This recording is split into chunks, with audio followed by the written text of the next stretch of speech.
November whispers a secret that most gardeners miss. While your neighbors are putting their tools away for winter, you could be filling your beds with crops that laugh at frost and reward you with fresh harvest when spring gardens are barely waking up. This isn't about defying nature, it's about working with the coldest season to grow food that actually prefers the chill, thrives in short days, and builds flavor as temperatures drop. If you've ever thought November planting sounds impossible, I'm about to change your mind. Hit that like button, and let's dive into 9 remarkable crops that turn late autumn into one of the most productive planting seasons of the year. Hey there, garden friends! So glad you're here with me today. If you're enjoying these tips, consider subscribing so you never miss a new episode. Picture this: November. Rain tapping on your windows, bare trees swaying in cool winds, and you're outside tucking seeds and transplants into rich soil, knowing they'll sleep through winter and explode with growth when warmth returns. That's the magic of overwintering crops, and the first one might surprise you because it's not traditionally associated with cold weather. Fava beans are absolute champions of November planting, especially across the Pacific Northwest, Northern California, and even into the Mid-Atlantic if you time it right. If you're gardening in zones 7 through 10, these beauties are perfect for you. These gorgeous plants with their fragrant white and black flowers don't just tolerate frost, they actually need a cold period to produce their best yields. When you plant favas now, their roots establish deeply during winter's dormant period, anchoring the plant so it can shoot up vigorously come March and April. The beans themselves taste like butter and spring combined, with a creamy texture that's unmatched by any summer legume. Here's what makes them brilliant for American gardens. They fix nitrogen in your soil, essentially fertilizing themselves and leaving your beds richer for next season's tomatoes or peppers. Plant them about 2 inches deep in well-drained soil, spacing them 4 to 6 inches apart. They don't need much attention through winter, just let nature do the work. By late spring, you'll have armloads of pods while everyone else is still transplanting seedlings. One thing that surprises new growers is that fava beans can handle temperatures down into the teens, bouncing back even after a hard freeze has turned their leaves temporarily limp. Have you ever grown anything that actually gets stronger after a frost? Now let's talk about a crop that transforms November gardens into living tapestries of deep purple and vibrant green. Radicchio might sound fancy, but it's actually one of the toughest chicories you can grow. And November is prime time for getting it established in most regions where winter temperatures stay above zero for extended periods. This Italian beauty develops its characteristic bittersweet flavor and stunning colors when exposed to consistent cold, something you simply cannot achieve with spring or summer planting. Gardeners in zones 5 through 9 will find radicchio incredibly rewarding. The leaves form tight, gorgeous heads that look like roses made of burgundy silk, with white veins running through them. What American gardeners love about radicchio is its ability to sit in the garden through light snows and freezing nights, getting sweeter and more complex in flavor with every cold snap. Plant transplants or direct sow seeds if your region allows for a bit more growing time before the hard freeze. Work in plenty of compost because radicchio loves rich, moisture-retentive soil that doesn't dry out during those sunny winter days. Space them about 8 inches apart to allow for full head development. Here's a bonus. If your winter is particularly harsh and the outer leaves get damaged, simply peel them away in spring and you'll find perfect, tender hearts underneath. The contrast between radicchio's robust cold tolerance and its delicate, sophisticated appearance makes it feel like you're growing something truly special. What's your favorite way to enjoy bitter greens? Are you a salad person or do you prefer them grilled? Let me share something that changed my perspective on winter gardening completely. Parsnips aren't just a November crop. They're a crop that absolutely demands November planting to reach their full potential. And here's why this matters for your garden. Parsnips planted in November experience something magical that spring-planted roots never achieve. They spend months in cold soil, slowly converting their starches into sugars, developing a sweet, nutty flavor that's almost caramelized. This isn't a quick crop. You're planting for next fall's harvest, but the payoff is extraordinary. These cream-colored roots can handle the coldest winters across nearly every state, from Montana to Maine, thriving beautifully anywhere from Zone 2 all the way through Zone 9. The secret is getting seeds into the ground before it freezes solid, giving them just enough time to germinate and establish tiny taproots. Choose a spot with deep, loose soil because parsnips can grow impressively long, sometimes reaching 12 to 15 inches. Mix in sand if your soil is heavy clay, and avoid fresh manure which causes the roots to fork and twist. Sow seeds about half an inch deep, and don't worry if germination seems slow. Parsnips are notoriously leisurely sprouters. Through winter, those tiny plants sit quietly, roots growing deeper while you're inside drinking hot chocolate. Come spring, the tops green up beautifully, and by late summer or the following fall, you'll dig up roots that taste like no parsnip you've ever bought from a store. Here's something most gardeners don't know. Parsnips left in the ground through multiple freeze-thaw cycles actually develop more complex sugars than those harvested early. They're literally improving themselves while you sleep. Are you patient enough to wait a year for the most incredible root vegetable you'll ever taste? Speaking of patience and rewards, let's jump into something that delivers much faster results but still loves November's cool embrace. Shallots are the sophisticated cousin of onions, and November planting sets you up for a gorgeous early summer harvest that'll make your neighbors jealous. Across the South and into California, you can plant shallot sets right now and watch them establish strong root systems through the mild winter months, even in colder regions like the upper Midwest. Getting shallots in the ground before the soil freezes gives them a crucial head start. Whether you're in Zone 4 or Zone 9, shallots adapt remarkably well to November planting. These elegant little bulbs divide underground, turning one planted set into a cluster of 6 or 8 beautiful copper-skinned shallots by June. The flavor is milder and sweeter than regular onions, with a hint of garlic complexity that elevates everything from vinaigrettes to roasted vegetables. Plant individual cloves about 6 inches apart, pushing them into loose, well-drained soil so just the tips show. Shallots hate wet feet, so if your garden tends towards soggy conditions, consider planting them in raised beds or mounded rows. Through winter, you'll see green shoots emerge, and those shoots can even handle snow and frost without missing a beat. By spring, the plants put on serious growth, and you'll need to keep them weeded since shallots don't compete well with aggressive weeds. Here's your insider tip. Stop watering about 2 weeks before harvest to help the skins cure and the bulbs store longer. Fresh shallots pulled from your own garden have a sweetness and depth that grocery store versions can't touch, and they'll keep in your pantry for months if cured properly. Do you find yourself reaching for shallots or onions more often in your cooking? Now here's where things get really interesting, because the next crop busts a major myth about what you can grow in November. Asparagus crowns planted in late autumn establish themselves beautifully, and while you won't harvest spears for a couple years, you're setting up decades of production with just one planting session. Think about it. Asparagus patches can produce for 20 years or more, sending up tender spears every spring without replanting. And November gives those crowns the perfect conditions to settle in without stress. Most American gardeners can plant asparagus crowns from the deep south all the way up through New England, adjusting timing based on when your ground typically freezes.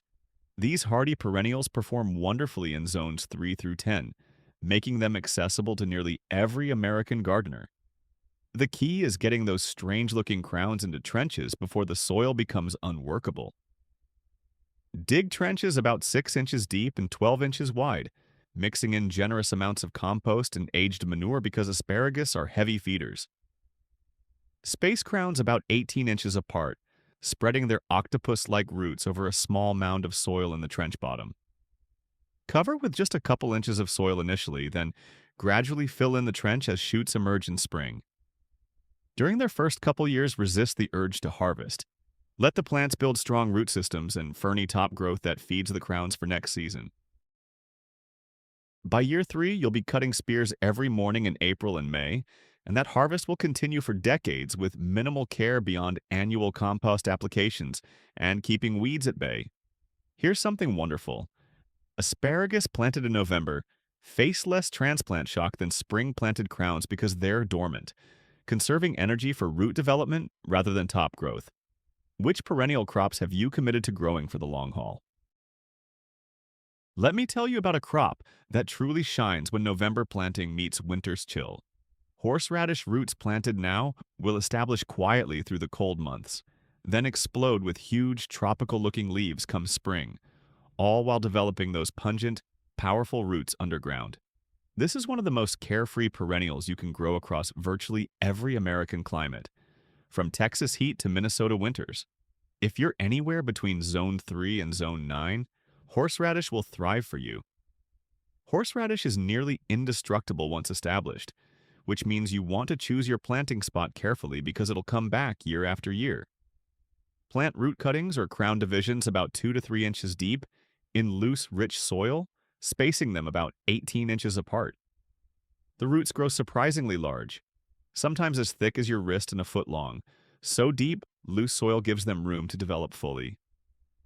Through winter, nothing much happens above ground, but below the surface, those roots are settling in and preparing for spring's vigorous growth. By summer, you'll have a patch of bold, wavy leaves that look almost ornamental, and by fall, you can dig roots for making the freshest, most tear-inducing horseradish sauce imaginable. Here's the fun part. When you dig roots, any small pieces left behind will sprout new plants, which is why some gardeners grow horseradish in contained areas or even large pots sunk into the ground. Fresh horseradish has a clean, sharp heat that's completely different from the jarred stuff, and it pairs beautifully with roasted meats, seafood, and even adds kick to Bloody Marys. One root cutting planted this November can provide harvests for years without any significant care beyond occasional watering during summer droughts. Have you ever tasted freshly grated horseradish and experienced that intense rush of heat?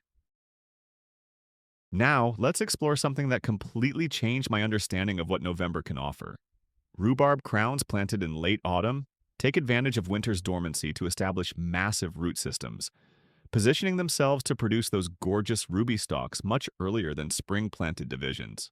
Rhubarb thrives in regions with cold winters, making it ideal for gardeners from the Midwest through the Northeast and into higher elevations out west.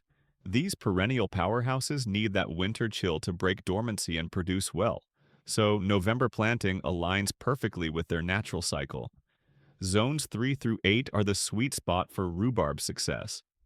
Plant crowns in rich, well-drained soil amended with plenty of compost, setting them so the buds sit just below the soil surface. Space them generously, 3 to 4 feet apart, because mature rhubarb plants become massive, with leaves that can span 2 feet across. Through winter, the crowns rest completely, building energy reserves in their roots. Come spring, thick stalks push through the soil like something out of a time-lapse video, growing so fast you can almost watch them. The key with rhubarb is patience in the first year. Don't harvest at all, letting the plant build strength. Year 2, take just a few stalks. By year 3 and beyond, you can harvest heavily from April through June, twisting stalks off at the base rather than cutting them. Here's your secret weapon. Rhubarb loves a thick mulch of aged manure or compost applied every fall, which feeds those hungry roots and protects crowns during temperature swings. The tart, distinctive flavor of fresh rhubarb makes the most incredible pies, jams, and compotes, and once established, a single plant can produce for 15 years or more. What's your favorite way to use rhubarb? Sweet desserts or tangy, savory dishes? Here's something unexpected that works beautifully for November, planting across milder regions. Strawberry bare root plants tucked into beds now will develop strong roots through winter, rewarding you with earlier and more abundant berries than spring-planted runners. In southern states and coastal California, November is actually the preferred planting time because plants establish during cool weather and start fruiting by late winter or early spring. Even in moderate climates, getting strawberries in now means they're ready to explode with growth the moment temperatures warm up. For November planting, focus on zones 7 through 10 where winters stay relatively mild. Choose June-bearing varieties for one massive harvest or ever-bearing types for smaller flushes throughout the growing season. Plant crowns so the center bud sits right at soil level. Too deep and they'll rot, too shallow and they'll dry out. Space them about 12 inches apart in raised beds or mounded rows because strawberries despise wet, poorly drained soil. Add a layer of straw mulch around plants to keep soil from splashing onto developing berries and to suppress weeds. Through winter, the plants look modest but underground. Roots are spreading and building the foundation for prolific production. By spring, you'll see white flowers followed by green berries that ripen to brilliant red. And there's nothing quite like the flavor of sun-warmed strawberries picked fresh from your own garden. Here's something many gardeners miss. Strawberries planted in fall often produce larger, sweeter berries in their first season than spring-planted ones because they've had more time to develop robust root systems. Do you prefer the intense harvest of June bearers or the extended season of ever-bearing varieties?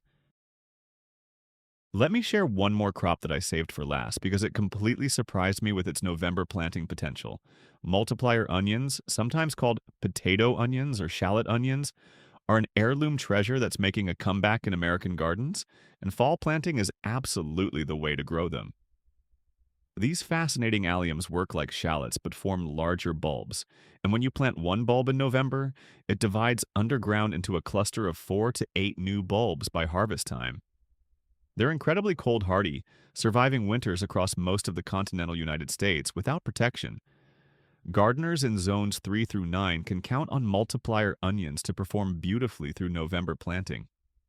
Plant individual bulbs about 4 inches deep and 6 inches apart in loose, fertile soil. Through winter, green shoots emerge and persist even through snow and hard freezes. By late spring or early summer, the tops begin to yellow and fall over, signaling harvest time. Dig up the clusters, cure them in a dry, airy spot for a few weeks, then store most for eating while saving the largest bulbs for replanting next November.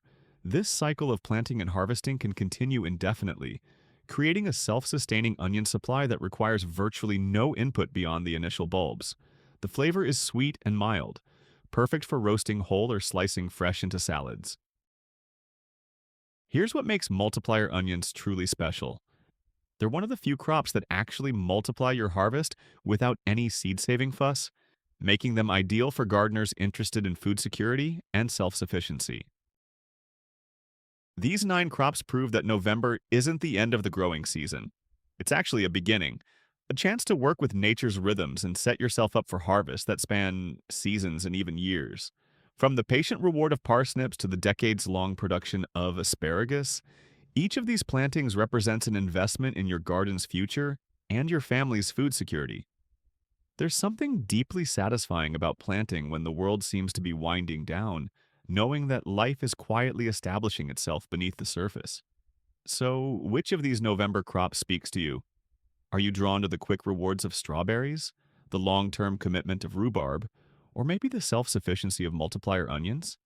Drop a comment and share what you're planting this month. I love hearing about your garden adventures, and if you found this helpful, giving this video a thumbs up and subscribing really helps more gardeners discover these tips. Until next time, keep planting, keep growing, and remember that every season offers something beautiful if you know where to look.